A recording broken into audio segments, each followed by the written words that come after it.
I've also have been pretty adamant with people and saying, if you sit around waiting for your company to invest in you, you have to take personal accountability for the direction you want to go. So Yeah. this is where I have a lot of high performers, people who are ambitious, who go outside, hire me, work with, go through a curriculum, go through a training and coaching that is going to help them achieve the success they need to because their company isn't going to do it.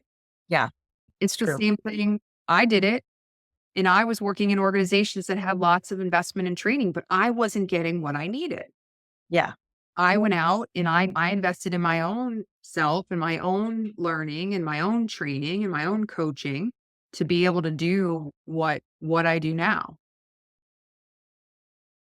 Yeah, when I grew up, when I was 17, I got a job at a telemarketing company called TNS, and it was performance based. The more people you could get to do your surveys, you would get a bonus. So my job was just to get to the top of that Yeah. list, get as many bonuses as I could. So they would pay us £7 an hour, but you would get a £5 bonus on top of that.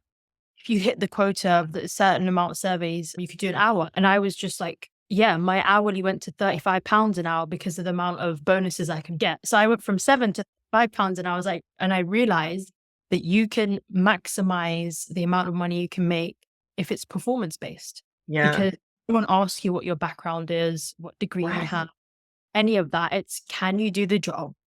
And can you show us the results? And that's what I love about sales. It's numbers driven. You can't hide behind it. You can't say my dad is this, my mom, because I don't have a name or a fancy. Right.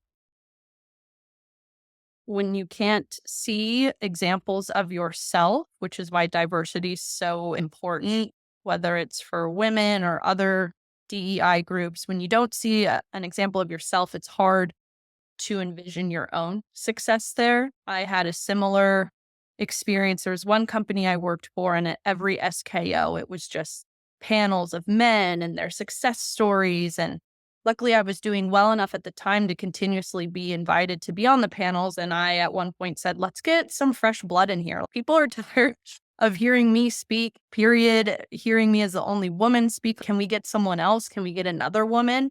And leadership at the time said, no one else is doing well enough right now to be considered for panel. And then my response was, they're not seeing many examples of people like them. And so they're not probably as motivated as they could be. So there we are again in that catch-22. I was an assistant and they had about 6 sales guys, and I was reading a book about sales, and there was a chapter on how you have to talk to people because it's better in person. And I remember going into the 2 founders of the company, serial entrepreneurs, like they had founded hotjobs.com and BizTravel before that, and said, you have 6 sales guys, you probably pay a lot more than me. And all they do is email. And this book says that you should talk to people. I think we should make them call people. Can you imagine 19? And I said, or even better, we were trying to sell technology services into the casino industry. And so I said, or better yet, put them on a plane to Vegas and have them pick up the house phone and call people, right? And about an hour later, this is still when you went to travel agencies in the late 90s, the CEO founder didn't even say a word. He just dropped a paper ticket on my laptop. And I said, what's that? He said, congratulations, you're in sales. Don't come home till you sell something. And I got sent to Vegas, true story.